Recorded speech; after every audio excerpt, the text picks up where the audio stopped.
and welcome to the Flourishing Center Podcast. I'm Emilia Zhivatovskaya, your host and founder of the Flourishing Center.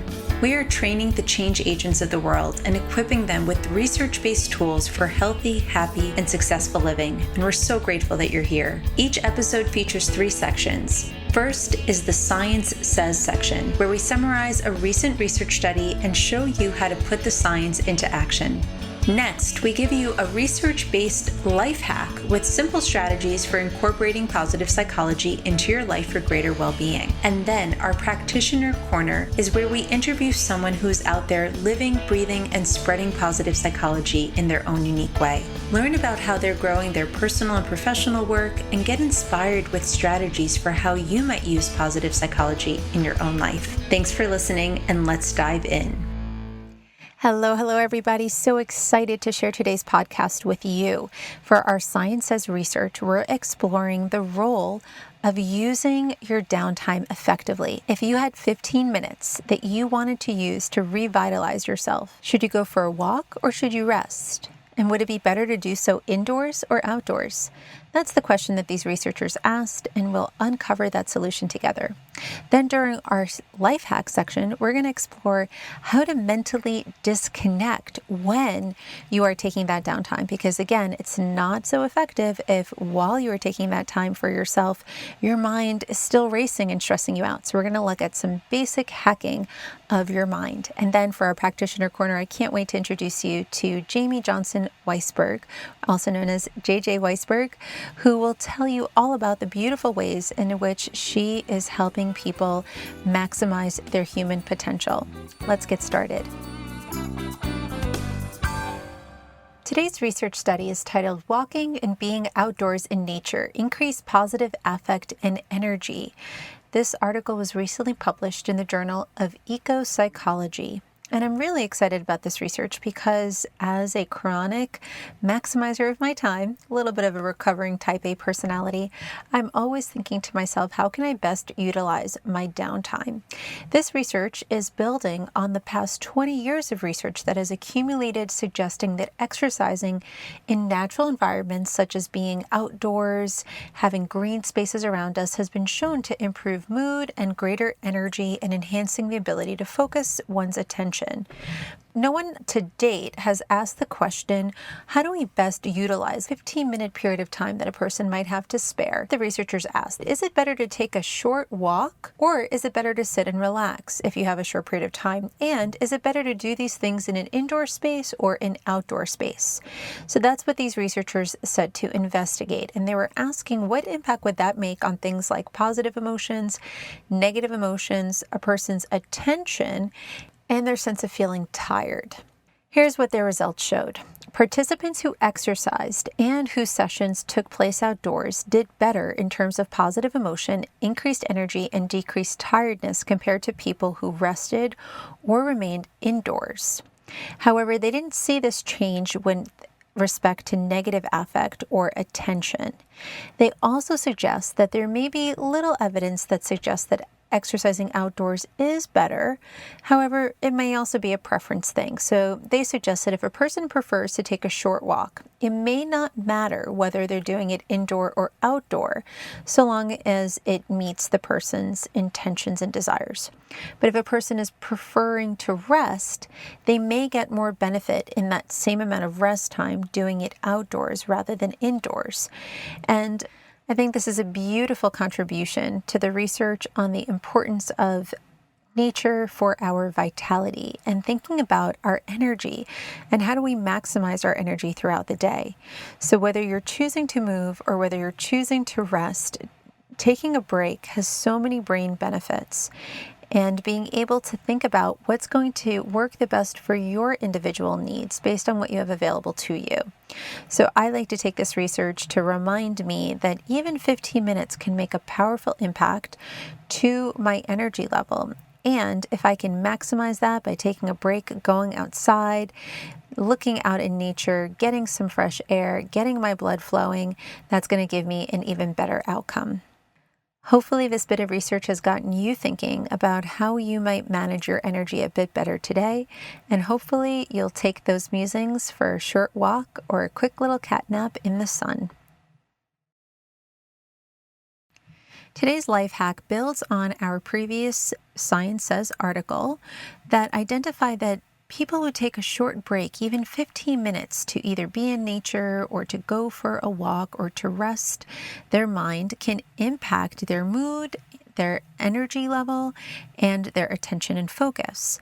What I want to focus us on in this life hack is to talk about how to mentally unplug, because you could be resting, but your mind is not actually at rest because you're ruminating about either what you have to do or what you haven't done, or ruminating about a discussion or conversation, something that is very, very hard to turn our brain off of.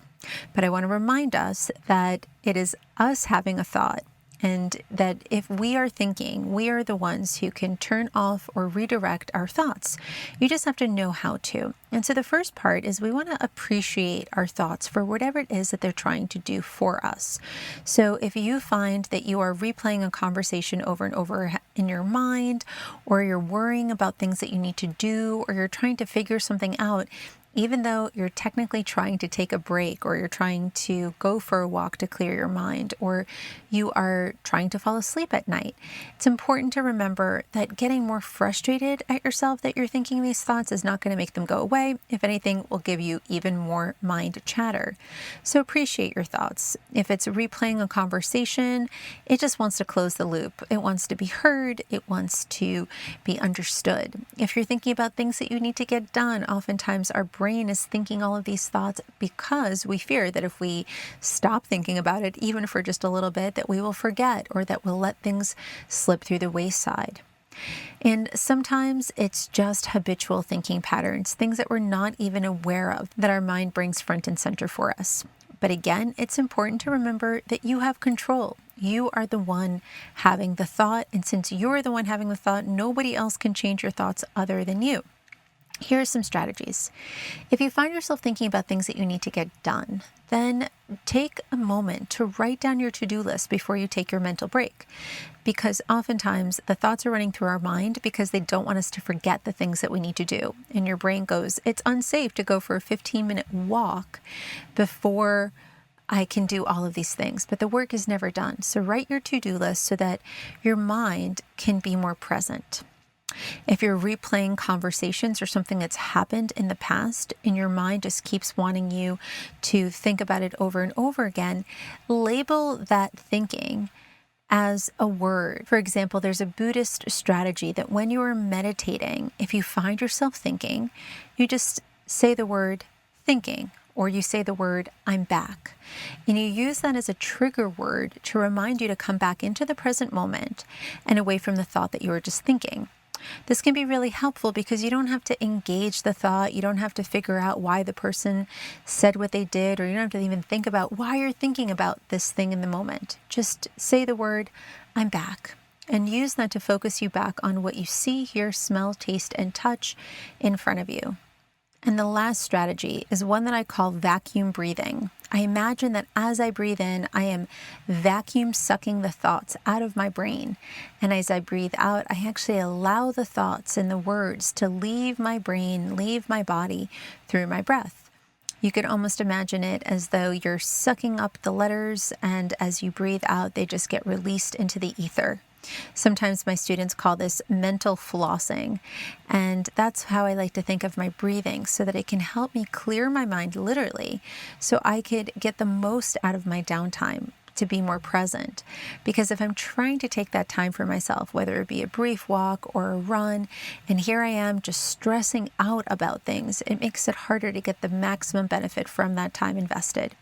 So remember, you're the one having the thoughts, and you can redirect your thoughts to be calm and more spacious, even for a short period of time, to give you more rejuvenating energy when you are complete. Thanks for listening. Hello everybody. So great to be here with you today. And our guest is Jamie Weisberg, who also goes by JJ. She's joining us from Syracuse, New York, and she is a human potentialist. I'm going to let her tell you all about what that is and what that entails. And a little known fact about JJ is that she has been an artist for over 20 years, but it's only been recently that she's reignited her fire and her fuel for her love to create in this artistic way, which again, maybe she'll tell us a little bit more about. And JJ, I'm so grateful to have you here. Thank you for making the time. Yeah, thank you so much for having me. It's a pleasure.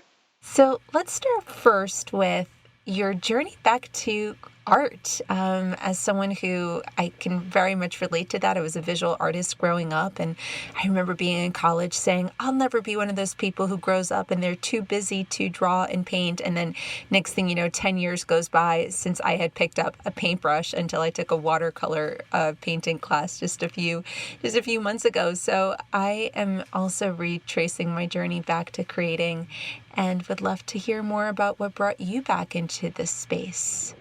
Yeah, thank you. I guess I've always had a natural inclination to create and be creative. And I don't think I ever really actually considered myself an artist over the years, maybe because what I create doesn't kind of fall traditionally into any type of art. I do a really free form type of drawing where I start with a shape and I don't know what it's going to look like. And I get into actually a really intense state of flow. And I didn't actually know what flow was for many years. I just knew that I would get in this zone where I'd be creating and I'd feel lost and just really fulfilled and energized by what I was doing. And as time passed and I became a mom and I was working and I was traveling a lot and really busy, I definitely found that started to fall by the wayside and my sketchbook started to collect dust, and it was a little bit metaphoric for some of the ways that I was lacking in self-care. And actually, one of the ways that I had gotten reignited into drawing again was during our CAP class, and we had taken the VIA survey, which looked at our top strengths, and I wasn't surprised to find creativity as one of my top strengths, but Lewis, our instructor, had given us the directive to practice one of our strengths in a different way each day for a week. So after we left class, we were supposed to try that out for a week and see what happened.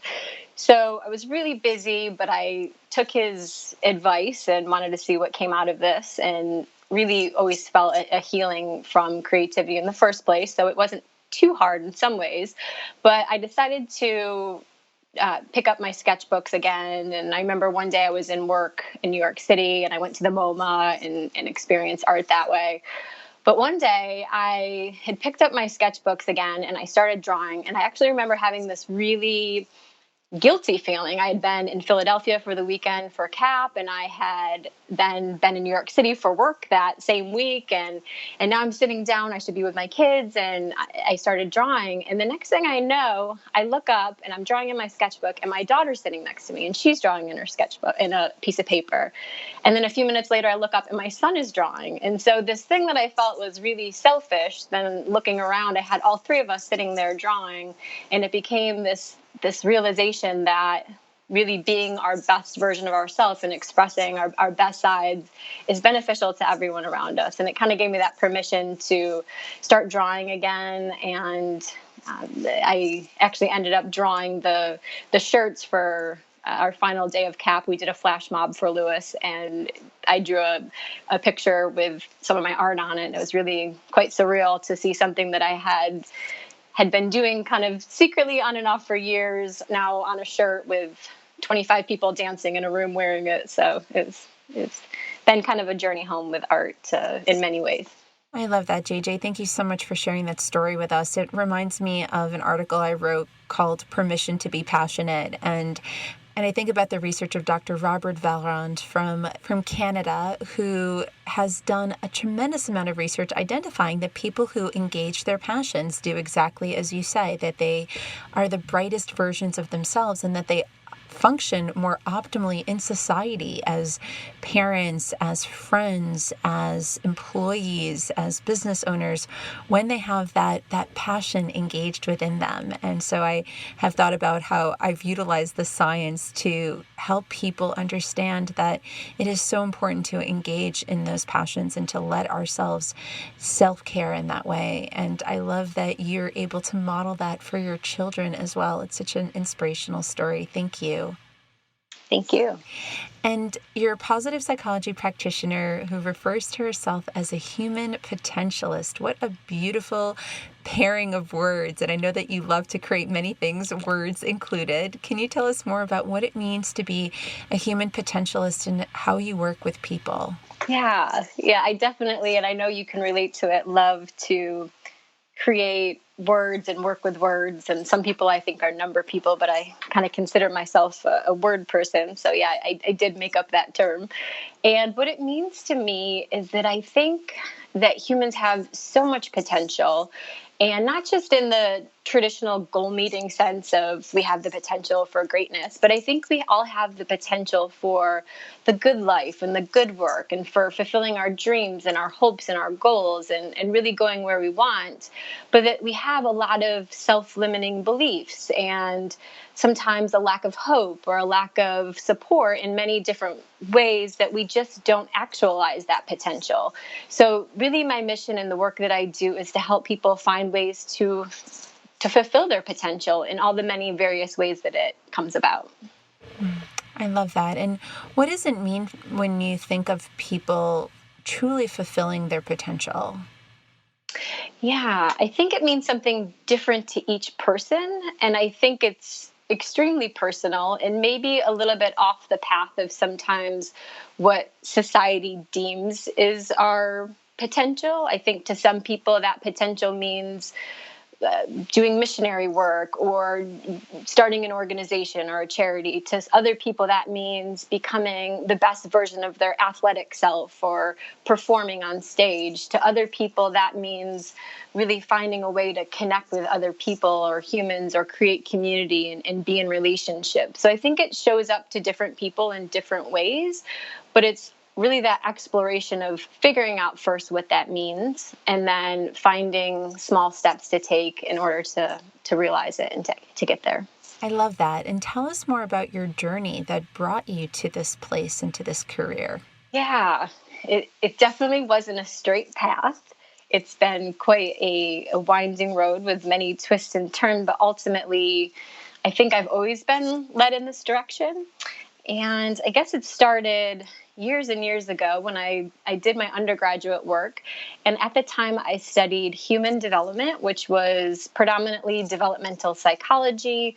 And even back then, I was always fascinated with the human condition. But more importantly, I really wanted to find a way to help people be happier or healthier. And I actually thought originally that would take the form of becoming a therapist, maybe after school going on to get my master's in social work or a PhD in psychology or a PsyD maybe. But I ultimately thought that I was going to help people and that I did have the power to make positive change in the world.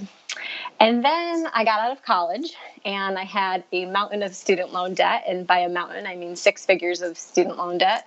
And what was originally this pursuit to want to help other people, I just found I was in a place of needing to help myself and pay the bills. And I found myself in different companies and ultimately just taking work for the most part to be able to survive. And I ended up at this analytics software company, kind of a strange place to find a psych major. I actually took this statistical course in college that it was a statistical course where pretty much we spent the whole time learning the professor's software. And I remember saying the words, what am I ever going to do with statistical software? And then I sold statistical software for 14 years. So you never know where you're going to end up. But it was a company where I made good money and I would grow and I stretched the other side of my brain, which was this kind of analytics math side. And I've always been very much a language and art side. And I just kept making more money and a little more. And I got a little more married to that money after a while. But I still always had this passion in me and this desire to help other people. It's just the way I naturally leaned into the world. And I still had always read and studied personal development and psychology books on mindset. I was always thinking about my thinking or metacognition. And one day, about 7 years ago, maybe 8 now, I ran across a TED Talk by Shawn Achor. And I had never heard of positive psychology. It wasn't around when I was doing my undergrad, because around that time was actually when the field was burgeoning. And I said, this is it. This is what I've been looking for. This is a compilation of my passion. And I knew that traditional therapy really wasn't, not only did I need to make money and I didn't go towards that path, but I think it really wasn't the path that was calling me. And when I learned about this field of positive psychology, I knew immediately that I somehow would be a part of it. I had no idea what that looked like. I didn't know anyone that did positive psychology. I didn't know what a positive psychology practitioner was. There was no one in my town doing it. I had no role models. So I just kept seeking it out, and I would read books and watch videos online. And eventually I came across the Flourishing Center, and a few cohorts passed by before I had decided to sign up for the CAP program. And I was already traveling like crazy, and my job took me all over North America. But I still, and I say this all the time, I say the thing about callings is they keep calling until you answer. And I said, I'm just going to take this leap. I have no idea what this is going to look like when I'm done. I have no idea how to go from this career making stable money while raising a family to a field that I don't know how to make work of completely. But I listened to my intuition and I took that leap, and eventually one program in the Flourishing Center became 4, and I have since become a certified applied positive psychology practitioner, a certified positive psychology coach. I'm certified to teach Flourishing Skills Group and our Bounce Back Better a certified resilience trainer. And I somehow was able to, just by small incremental steps, go from one career to a completely different career that is now fulfilling. And in my work, I don't think I've mentioned quite that, I do coaching, consulting, and training based in positive psychology. And I use pretty much any methodology just to disseminate the information. If it's one-on-one coaching, sometimes I'm doing small group learning experiences like the Flourishing Skills Groups. I've gone into organizations to do trainings. I'm working on some retreats for a couple of companies that want me to infuse some positive psychology interventions into their retreat. So yeah, any methodology that anyone wants to listen and learn more about ways that they can use positive psychology to maximize and realize their potential. Thank you so much for sharing that journey with us. And one of the things I appreciate so much about where your life has taken you and where you've gone is that you also took time to be in a part-time position as you transitioned out of your role and are still right now. And I think that that's a really important message that I try to share with people when they're trying to transition from a career to their calling, is that sometimes people think that they just have to completely, literally quit their day job to start doing this other type of work. And I say, don't quit your day job, because this stuff takes time and time to develop and a lot of just listening and showing up and listening and showing up and listening to where you're guided and showing up. And so I loved that you were guided to take a statistical software program in college, not knowing where that would take you. And then that trust that it took you in a career path that you were uniquely qualified for, and that you let yourself follow your calling. Although I think from what I recall, it took you a while of hearing that calling to actually commit to doing the program. It kept showing up for you over and over again until you finally were like, okay, I have to do this now, which is also part of the journey, right? Is that for many people, it's I think about the concept of the haunting, the concept just won't go away. I want to do this work. It kind of positively haunts you. And I know that you were haunted and that you took the leap and that you followed, but also in a way that really requires people to take aligned action. And it's not this like quit your day job and go join the circus, or like quit your day job and start working as a motivational speaker, because it takes time. Yeah. It takes time. And I celebrate that you honored yourself and honored your family and are taking this one step at a time. Thank you. I'm curious about some of the ways in which positive psychology has uniquely impacted you and the way in which you show up for yourself on a day-to-day basis and for your children and for your clients. What's been most impactful? I guess I would say, I don't know, there's not much that isn't impacting me out of positive psychology, but I think one of the things that's really showing up for me lately, and that has taken me a bit of time to digest, because you were mentioning before that when we have this passion, we really do want to just jump into it and go full force. But I think there's also a period of learning, but then digesting and integrating what you've learned and seeing it through your own lens and living it a bit. And one of the ways I think positive psychology is really resonating for me these days is understanding this difference between acting on wants and acting on needs. And I used to think that wants were really where it's at. I was very goal driven. There's a whole science behind goal meeting. And I do feel that goals are extremely important. But I think wants are, we wake up in the morning and we think, I want to finish this. Well, actually, I think sometimes we think I need, but it's really not a need. So we might wake up in the morning and, I need to finish this work for this job or for this person, or I need to show up for this person. But really, when you step back, there are needs that you need to meet before that. And so understanding the difference between the two. So a need is, I think, a lot harder to ask for. I think it's a lot less socially acceptable sometimes. So sometimes, and let me explain if it's a little confusing, but a need to me is, I need to rest. I need help. I need friendship. I need care.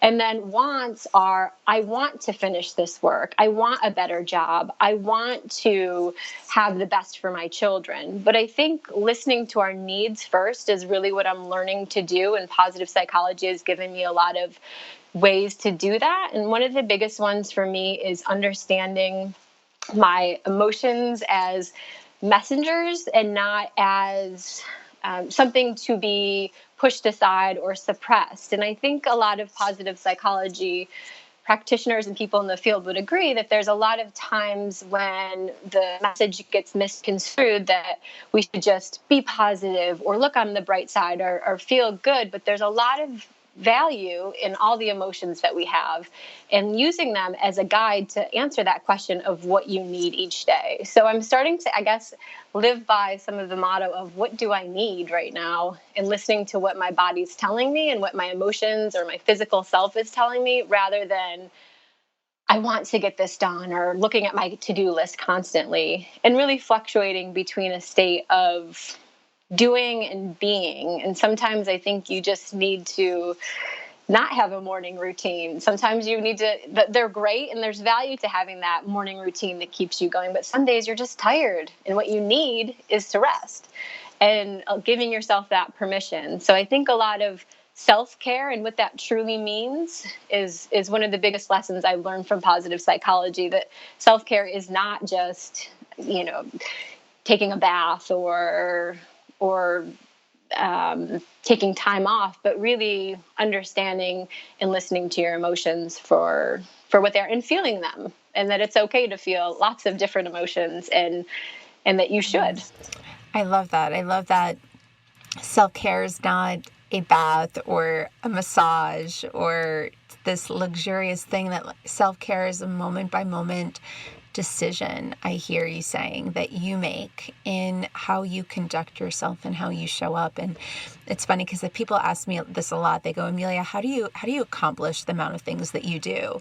Or how do you create the things that you create? And of course, my inner critic first goes to, what are you talking about? Like, there's so much that I don't get to do, or I'm so behind, right? Like that's the first thing my little inner critic wants to jump back and say, no, really, I'm not as productive as you think I am, if only you knew. And I'm working with that inner critic, and I appreciate that inner voice. And I say, now, simmer down. But my answer to people truly is, and it's kind of always, at first it used to be a little weird for me to say this to people because I almost felt vulnerable to say, well, I only do what I feel like doing. It's like kind of like a weird thing to say to people, because it's like, I'm like, people are going to think I'm crazy. Like, I only do the things that I feel like doing. And if I don't feel like doing it, I just don't do them. Like I used to say it and kind of like hot potato, like throw it and just be like, oh, I said it, it's out there. Now I'm like, yeah, like I only do what I feel like doing. And if I don't feel like doing it, I just don't do it. And I just kind of have to trust that the to-do list is endless. It never ends, and life is just speeding up, and there's always something else to create or to do or to catch up on or to learn or to read. And so it's almost like, it feels like at this stage of our human development as people, that I can't even imagine trying to live in a different way or trying to actually think through or plan things out using just my head. And instead I have to use my head and my heart and my gut. Otherwise, I think I would go crazy. Yeah. And I think somewhere along the way, we've told ourselves for some reason, made up some law that we're not allowed to just do what we feel like doing. I don't know who's imposed that rule, but somehow I feel like we all sometimes operate from that place of, well, I can't just do what feels right. I have to do the logical thing or what people are expecting of me or what I'm supposed to do. And how dare I go through life doing what I want to do or what feels good or doing what I need to do in that moment. And so I think redefining those rules, I think we have a lot of them that we've somehow told ourselves over the years. I don't know who makes them up, but we've kept listening somehow. And I see where you'd be afraid to admit that, but yeah, why not do more of what we want to do, and need to do, both of them. I love that.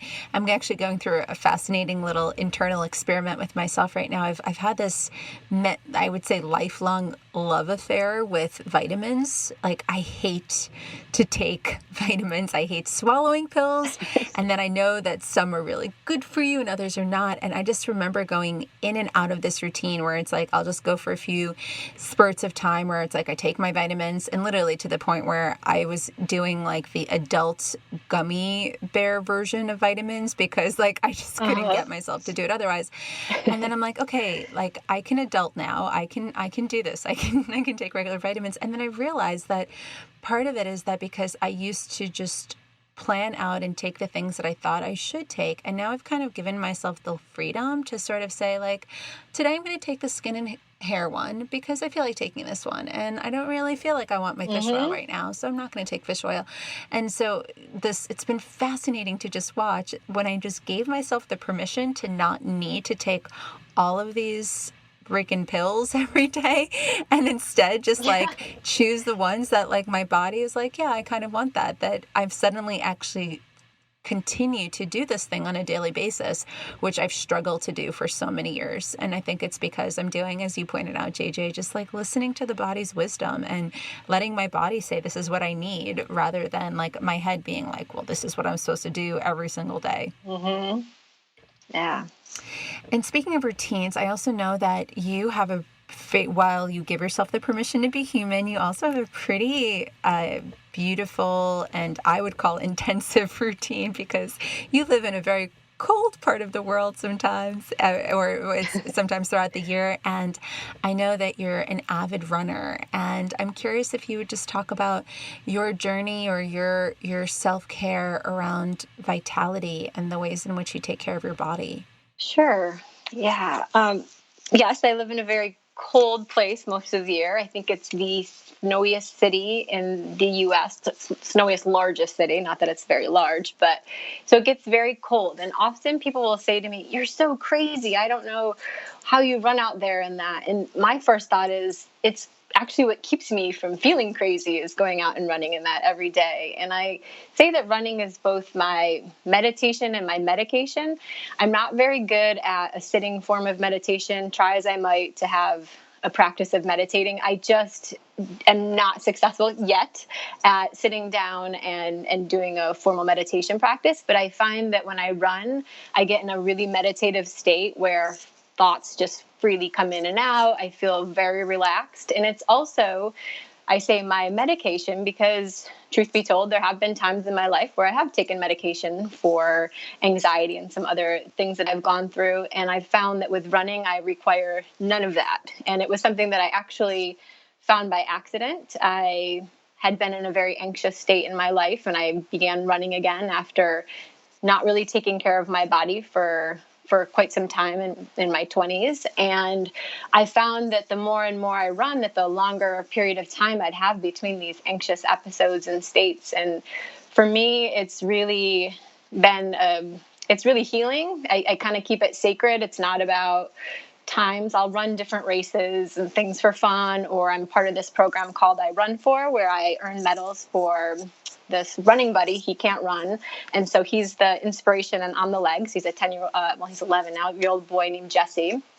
And so I sent him all my medals for my races. So I do run them sometimes, but it's really not about a time or a destination. For me, it's really a chance to be in nature, which is really healing for me. My top strength is actually appreciation of beauty and excellence. And I didn't quite understand that strength for a long time. And actually, one of my CAP colleagues, Rachel, she was in my cohort, she had talked one time about how sometimes she thinks that strengths are not only things that propel us places and get us places, but they're also very healing. And I find being in nature and appreciating the beauty of nature to be that really healing place. So running for me is a way to be out in nature. It's a way to move my body. It's a way to clear my mind and just be really intentional about that care. I love that so much, JJ. It reminds me of the research study that was a meta-analysis that was conducted on the mood-enhancing benefits of exercise. And I remember hearing a researcher cite this, and it just has always stuck with me, that they said that they found that the relationship between exercise and mood is so strong that not exercising is like taking a depressant. And I remember hearing those words and then just kept saying that over and over again. Like, yeah, I wouldn't wake up in the morning and actively take a pill that was going to guarantee me to be depressed. Yeah. But that's what it's like when we don't move our body. And it's beautiful that you decided to let yourself experiment consciously or unconsciously to learn that, because I think at the end of the day, we can hear these statistics, we can hear the data, we know exercise is good for us, but until you actually see it, it's a totally different ballgame. I know for myself, I'm like, wow, like, why am I feeling so cranky and so moody? And it's like, oh, because it's been 3 days since I've actually moved my body, and I'm like not a really nice person to be around. And especially when it comes to anxiety, if you think about the way that the stress response impacts our body, thousands of years ago, if you were scared, you ran. If you were scared of something, you had to fight back. We used our body, which basically completed the stress cycle. And instead, what happens is we get these stress hormones pumped up into our body, and then they just have to metabolize little by little, and we feel saturated with stress hormones. But when we move our body, it's the same thing as how to get your blood sugar regulated. It's like you just ate all the sugar, you got to use it up. So move your body, as opposed to just kind of sitting and waiting for it to move its way out. So I love that you have these self-care practices that are so connected to your values. And I think it's such a beautiful thing to connect it to being the legs of this young man who's your inspiration. Such a beautiful way to bring all of it together. Yeah, thank you. So we often like to end this by asking people to share any kind of words of wisdom or any life motto that you have that carries you through. Is there anything you'd like to leave us with, JJ, that fuels your flourishing in the world?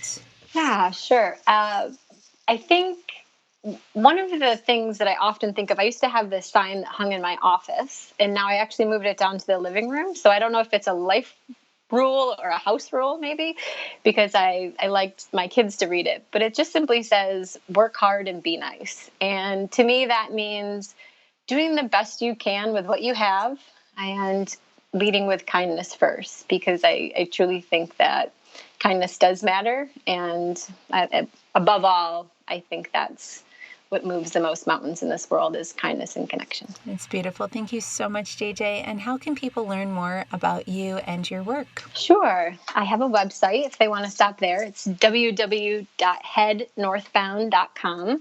The name of my company is Northbound, which is based off of that idea of moving north of neutral, that traditional psychology only got us up to that neutral place, but that there's a whole vastness of places to go above that neutral point.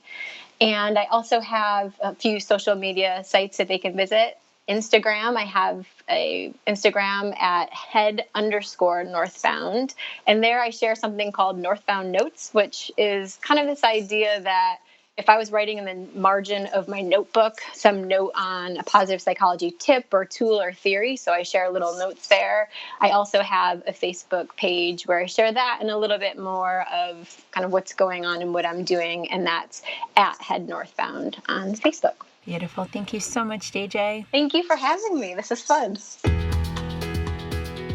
Thank you so much for listening. Hope that you've enjoyed this episode. Hope you'll tune in to future episodes or check out our archives for many more Science Says life hacks and positive psychology practitioner corners. And we would love to hear from you. If you are enjoying this podcast, give us some ratings on iTunes, leave us some feedback, tell us what you're enjoying about this podcast, and tell us what would you love to learn more about. Do you want to know more about character strengths or gratitude or positive emotions? Do you want to learn more about how people figure out their calling in life and what the science says about peak performance and engagement? There's so much to share. We want to make sure that we are sharing things that speak directly to you. So drop us a message, info@theflourishingcenter.com. Would love to hear from you. Thanks for tuning in, and we look forward to connecting with you soon.